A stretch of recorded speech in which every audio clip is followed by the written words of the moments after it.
The city was sacred to many. Survival belonged to none. The smell reached Miriam before dawn. It was the smell of burning flesh mixed with the acrid smoke of siege engines, a combination that had become as familiar as the morning prayers once were. She pulled her shawl tighter around her shoulders, not from cold, but from a habit of trying to hold herself together, as if the thin fabric could keep her from completely falling apart.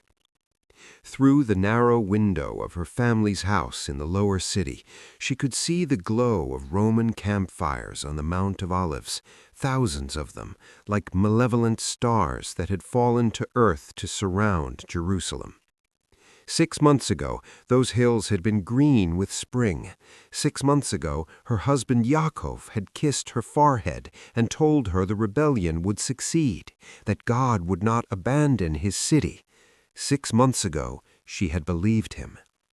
Now Yaakov was somewhere on the walls with the zealots, and Miriam hadn't seen him in 43 days. She had stopped counting after that, the way she had stopped counting so many things.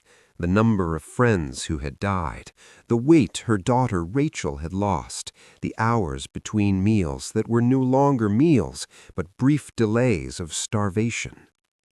Rachel stirred on the mat beside her, her breathing shallow and quick. At 12 years old, she should have been preparing for marriage, learning the final secrets of her mother's kitchen, giggling with other girls about the young men at the market. Instead, she had learned how to make soup from leather sandals and how to sleep through the sound of catapults hurling stones into the city. "Mama," Rachel whispered, her voice barely audible, "is today the day we eat the lentils?" Miriam's heart clenched. They had exactly 14 lentils left, hidden in a crack in the floor beneath a loose stone. She had been rationing them at 2 per week, making them last as long as possible, boiling them in water that was more brown than clear to create the illusion of substance. "Not today, my heart. Tomorrow, perhaps." It was a lie. Tomorrow she would say the same thing. The lentils had become more than food. They were hope, tangible and countable. As long as they had the lentils, they had a future that extended beyond the present moment. Once they were gone, there would be nothing between them and the terrible choices she had heard whispered about in the streets. The sun rose slowly over the Kidron Valley, illuminating the Roman siege works with ruthless clarity. General Titus had 4 legions surrounding the city, nearly 80,000 men who ate regular meals and slept in safe camps and went about the systematic destruction of Jerusalem with the efficiency of men doing a job. They had built a wall around the entire city, cutting off any hope of escape or resupply. The circumvallation, they called it. To Miriam, it was simply the end of the world, made of timber and earth and Roman certainty. She heard footsteps on the street outside, slow and shuffling. Through the window, she watched old Shimon making his way toward the Temple Mount. He still went every day to pray, even though the temple courts had become a battlefield between rival Jewish factions. The Zealots controlled the inner courts, the Sicarii held the lower sections, and John of Gishalah's men occupied everything between. They fought each other with almost as much ferocity as they fought the Romans, burning each other's food stores in petty revenge, killing over matters of leadership and ideology, while the real enemy waited patiently outside the walls. It was madness. They were eating themselves alive before Rome could do it for them. Miriam stood and moved to the small clay pot that contained their water ration for the day.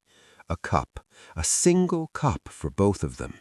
She poured half into a smaller vessel for Rachel and half into her own, then dipped her finger in and touched it to Rachel's lips. "Small sips," she reminded her. "Make it last until sunset." Rachel nodded, her eyes too old for her young face. She had learned patience the hard way, had watched her older brother Daniel die in the early days of the siege from wounds he received fighting on the walls. They had buried him in the courtyard behind the house because the cemeteries were all outside the walls in Roman-controlled territory. Miriam had placed his favorite toy, a small wooden horse Yaakov had carved, in his hands before covering him with earth. Every day she walked past that spot and tried not to think about how peaceful the dead were compared to the living. The day stretched ahead like a desert. There was nothing to do but survive it, hour by hour, moment by moment. Miriam once was a merchant's wife, her days filled with household management, visits to the market, preparation of elaborate meals. She owned 6 different cooking pots and complained about the price of saffron.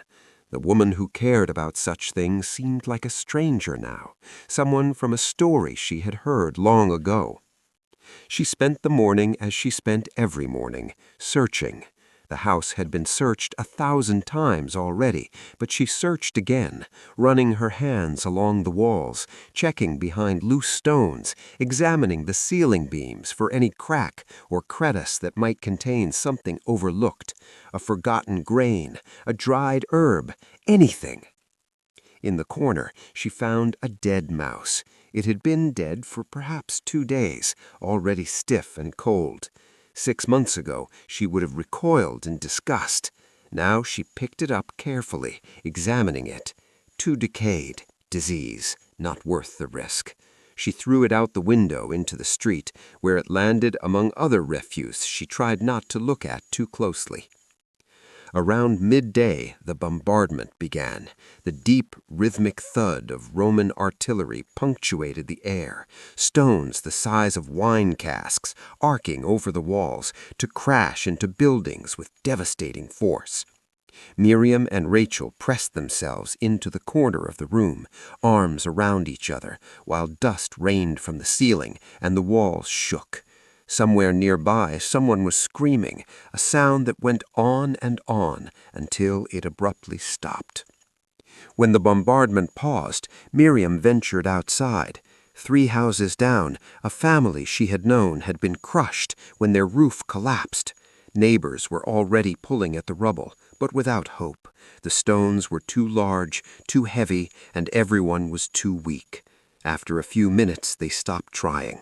The dead would remain where they had fallen. There was no strength left for proper burial, no space in the courtyards, and no time before the next barrage began. In the street, Miriam encountered Devora, a woman who had once been plump and cheerful, known for her honey cakes and quick laugh. Now she was skeletal, her eyes sunk so deep they seemed like holes in her skull. She clutched Miriam's arm with fingers that felt like bird bones. "Have you heard?" Devora whispered, glancing around as if the Romans themselves might be listening.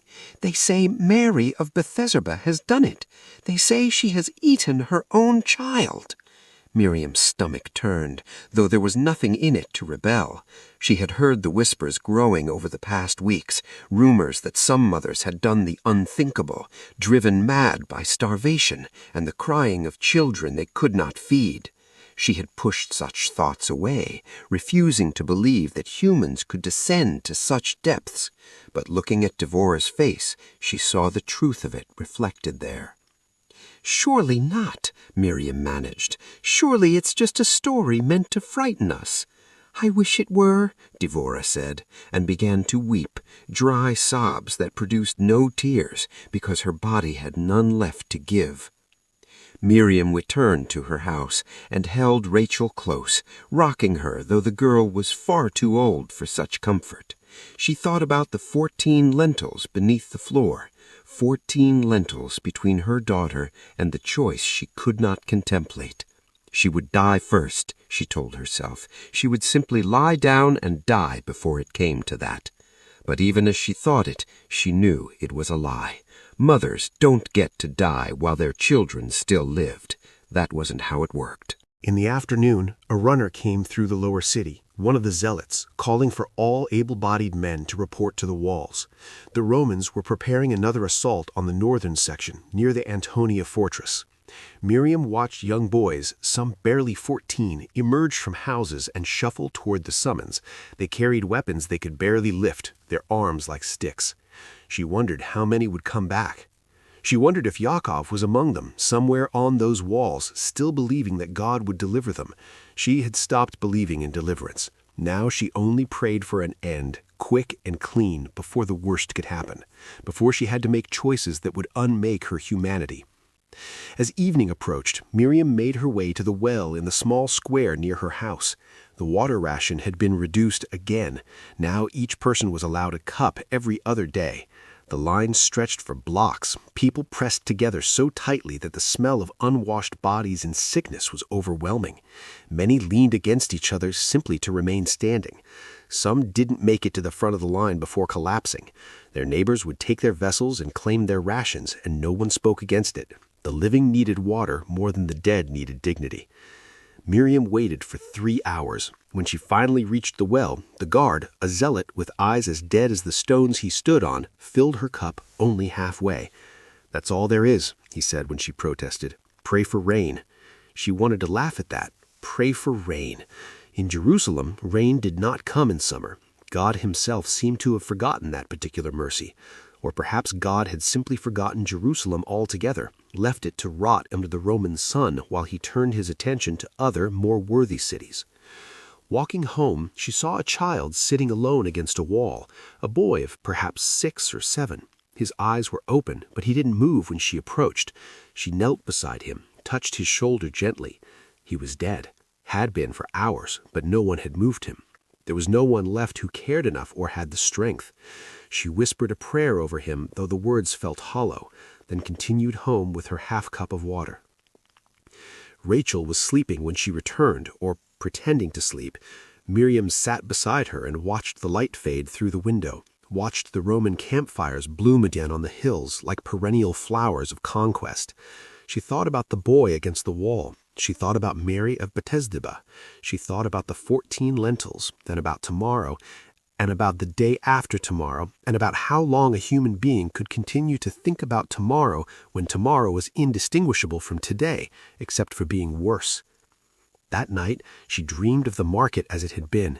She walked through stalls piled high with pomegranates and figs, bread so fresh that steam rose from the broken crust, fish gleaming silver in baskets of ice, merchants calling out their wares in cheerful voices. She filled basket after basket, laughing at her own abundance, and when she woke it was to the sound of Rachel crying softly in the darkness, trying to muffle her sobs so her mother wouldn't hear. "I'm so hungry, Mama," Rachel whispered when she realized Miriam was awake. "It hurts." Miriam held her close and lied. "I know, my heart, but help is coming. The Romans will let us go soon. You'll see. This will all be over soon." Another lie. Help wasn't coming. The Romans wouldn't let them go. This wouldn't be over until everyone inside the walls was dead or enslaved, until Jerusalem was leveled to its foundations, until there was nothing left but stones and memories. But what else could she say? The truth was unbearable. The days blurred together after that, each one a copy of the last. Wake, search, wait for water, dodge the bombardment, sleep, repeat. Miriam stopped trying to keep track of time. She moved through the hours like a ghost, conserving what little energy she had, speaking only when necessary. Rachel grew quieter too, spending most of her time lying on her mat and staring at nothing. 2 weeks later, maybe 3, Miriam saw Yakov. He appeared at the door one evening, materializing out of the shadows like a specter. She barely recognized him. He had always been a solid man, strong from years of physical labor, broad-shouldered and capable. The man standing before her now was a skeleton wrapped in skin, his beard matted and filthy, his eyes burning with something that might have been fever or might have been madness. "Yakov," she breathed, and wanted to run to him, to throw her arms around him, but she was afraid he might shatter if she touched him. He looked past her to where Rachel lay, and back to Miriam. "Do you have any food?" Not hello, not I've missed you, not I love you. Just, do you have any food? A little, she thought, thinking of the lentils, now down to 9. She had eaten one yesterday, unable to resist any longer, and had immediately vomited it back up. Her body had forgotten how to process food. He nodded slowly, swaying slightly. The Romans broke through the second wall today. We pushed them back, but we lost 50 men, maybe more. John and Simon are still fighting each other in the temple courts. They burned another granary yesterday, fighting over who would control it. Miriam felt something break inside her, some last fragile thread of hope she hadn't known she was still holding. Why, she asked, why are they burning food when we're starving? Yakov laughed, a sound with no humor in it, because they'd rather die to let the other side win, because they're zealots, because they're mad. He paused, swaying slightly, because we're all mad now. This whole city has gone mad. He stayed for an hour, sitting against the wall, too tired to speak. Rachel crawled to him and laid her head in his lap, and he stroked her hair with mechanical gentleness, his eyes distant. Before he left, Miriam gave him 2 of the lentils. He ate them dry, without water, then kissed her forehead and disappeared back into the night. She didn't see him again. The Romans broke through the walls in earnest 3 days later. Miriam heard the sounds of battle coming closer, street by street, house by house. The defenders were falling back, no longer strong enough to hold the line. Women and children fled toward the Temple Mount, seeking sanctuary in the last holy place. But Miriam knew there was no sanctuary left. The Romans would take it all. They would leave nothing. She made a decision then, in the darkness of her house, with Rachel's shallow breathing the only sound. She took the 7 remaining lentils from their hiding place and put them in a small cloth pouch. She helped Rachel to her feet, supporting most of her daughter's weight. "We're going to try to get out," she said, "through the old water tunnel. It's dangerous, but staying here is death." Rachel nodded, too weak to protest. They moved through the streets like shadows, avoiding the main thoroughfares where fighting still raged. Bodies lay everywhere now, too many to count, too many to mourn. Some of them moved, wounded or dying, reaching out hands that Miriam couldn't stop to help. If she stopped, she would never start again. The entrance to the old water tunnel was in a cellar near the pool of Siloam. They had to climb over rubble to reach it, and twice Miriam thought Rachel wouldn't make it, but her daughter found reserves of strength she shouldn't have possessed, climbing and crawling until they reached the dark mouth of the tunnel. It was narrow, barely wide enough for a person to squeeze through, and pitch black. The water that had once flowed through it had long since stopped. Miriam went first, pulling Rachel behind her, inching forward in darkness so complete it felt solid. She counted her breaths, focused on the next moment, the next movement forward. Behind them, the sounds of the city dying grew fainter. They crawled for what felt like hours. Miriam's hands became raw from scraping against stone. Her knees bled, but she kept moving, kept pulling Rachel forward, kept breathing. The tunnel seemed endless, and she began to fear it was blocked, that they would die here in the darkness, just a few hundred yards from the walls. Then she felt it, a breath of air that wasn't stale, a whisper of coolness against her face.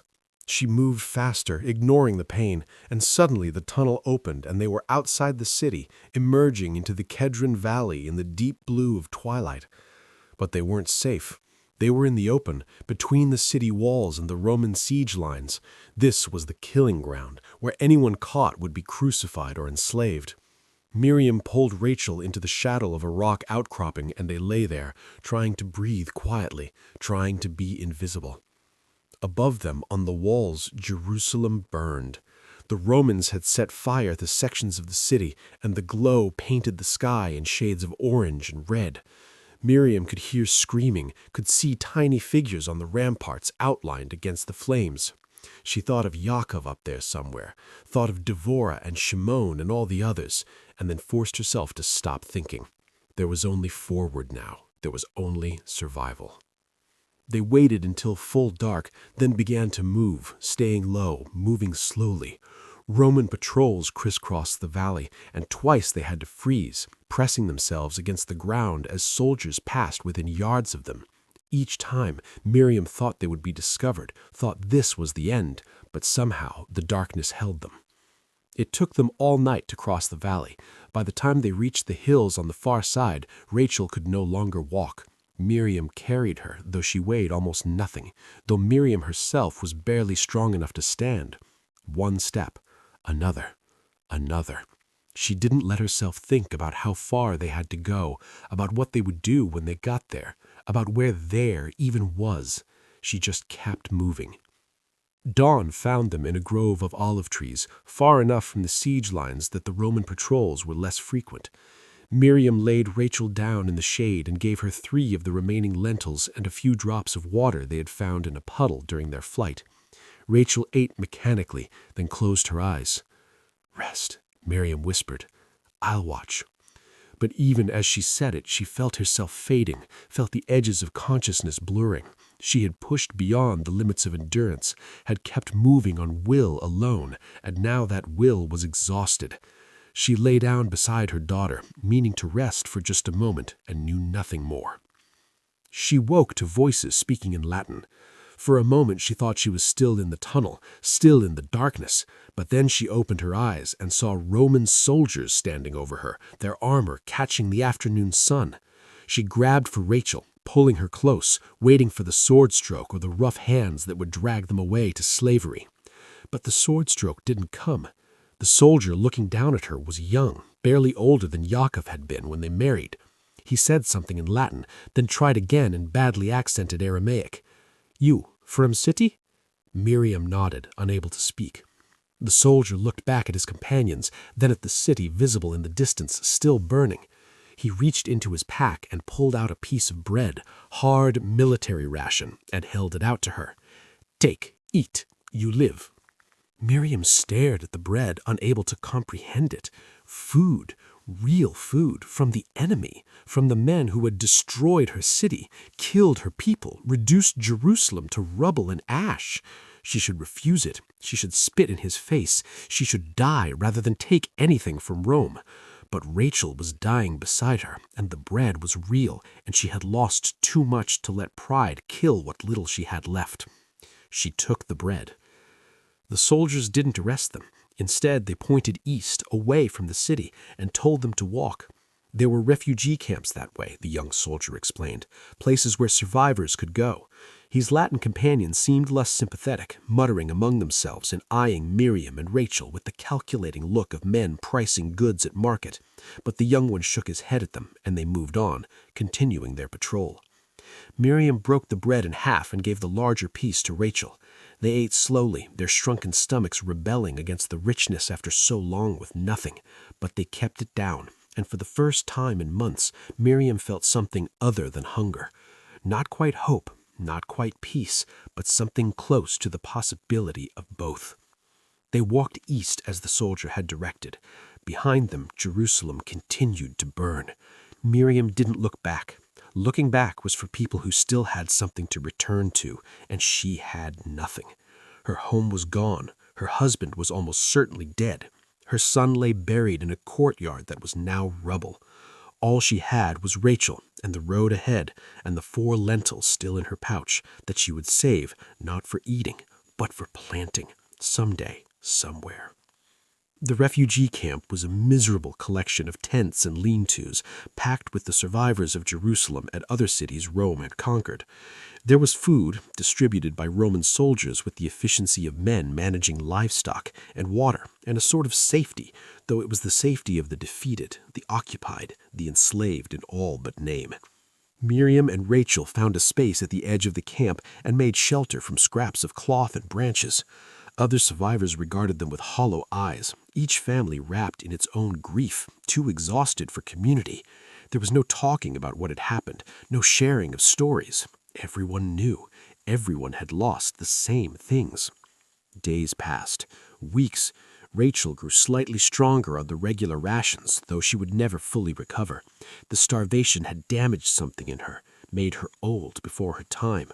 She rarely spoke and never smiled. When she did talk, it was in the past tense, about Daniel, about their house, about things that no longer existed. I heard news from new arrivals. Jerusalem had fallen completely. The temple had been burned to the ground, with Titus himself ordering its destruction when he saw the defenders using it as a final fortress. The walls had been torn down. The population had been slaughtered or sold into slavery. Of 1 million people who had been in the city when the siege began, almost none remained. The sacred city, the city of David, the dwelling place of God, had been erased. At night, Miriam would lie awake and think about survival. She had survived. Rachel had survived. They had made it out when so many hadn't. But what did survival mean when everything else was gone? Was it victory or just a different kind of death, slower and colder? She thought about the Roman soldier who had given them bread, the enemy, the destroyer of her world, but also the one who chose mercy when he could have chosen cruelty. She thought about the zealots burning the granaries while people starved, choosing ideology over life. She thought about Mary of Beta-Zuba, driven to unthinkable acts by circumstances no one should have to face. There were no easy answers, no clear lines between good and evil. There was only survival, and the choices people made to achieve it, and the weight of those choices afterwards. 3 months after the fall of Jerusalem, Miriam was working in the camp, helping to distribute water, when she saw a familiar face.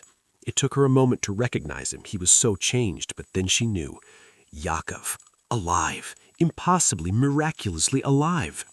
They stared at each other across the crowded space, and then she was running to him and he to her, and they met in the middle and held each other and said nothing, because there were no words for what they had endured, no language that could contain such suffering and such relief. He had escaped through the sewers, he told her later, had hidden for weeks in the ruins, living on rats and rainwater, before finally surrendering to a Roman patrol that had taken him prisoner but not killed him. They had impressed him into a labor grey, rebuilding roads, and he had survived through luck and stubbornness and the desperate hope that somewhere, somehow, his family might still be alive. Now they were together again, the three of them diminished but not destroyed. They had lost their home, their city, their faith in many things, but they had each other, and that was something. It was enough to build on. In the spring, a year after Jerusalem fell, Miriam planted the 4 lentils in a small plot of ground near the camp. She watered them carefully, tended them as she had once tended her household, and watched as they sprouted and grew. 3 of them survived to produce seeds, and those seeds she saved and planted again, and slowly, impossibly, there was growth, there was future. The city was sacred to many, and survival had belonged to none, but they had survived anyway, not because they were chosen or blessed or better than those who died, but because chance and will and tiny moments of mercy had aligned in their favor. They survived to remember, to bear witness, to plant seeds in ground soaked with blood and tears. Jerusalem would never be rebuilt in their lifetime. The sacred city lived only in memory now, in the stories they would tell Rachel's children when they came, in the weight of history that would press down on every generation afterward. But life continued, stubborn and persistent, growing in the cracks between stones, finding ways forward even when forward seemed impossible. Miriam learned to live with the ghosts. The faces of those who died haunted her dreams, but she accepted them as the price of survival. She learned that you could carry great sorrow and still laugh, that you could lose everything and still find moments of peace, that the human heart was capable of holding contradictions that would seem impossible until you lived them. In the end, she thought, that was what the siege had taught her. Not that God had abandoned them, or that evil always triumphed, or that suffering had meaning, but simply this, that people endured, that even in the darkest times some light persisted, that survival itself, mere continuation, was an act of defiance against the forces that sought to erase you. The lentils grew. Rachel smiled again, eventually. Jacob found work. They built a small life from the wreckage of their old one, not the same, never the same, but real nonetheless. And in the evening, when the sun set over the hills where Jerusalem had stood, Miriam would remember the sacred city as it had been, hold its memory like a candle against the dark, and then turn back to the life that waited for her, imperfect and hard-won and precious. The city had been sacred to many, survival had belonged to none. but they had survived anyway, and in surviving had learned what truly mattered. Not the stones of temples, or the glory of rebellion, or the promises of victory. Just this, each other, and the stubborn insistence on continuing, and the small acts of mercy that made continuation possible. It wasn't the ending anyone would have written, but it was the one they lived. And in the living of it, they found something that the siege could never take away, the quiet dignity of endurance, and the knowledge that even when everything else was lost, the human capacity to hope, to love, to plant seeds and tend them remained. Up next, 2 more incredible stories are waiting for you right on your screen. If you enjoyed this one, you won't want to miss these. Just click to watch and don't forget to subscribe.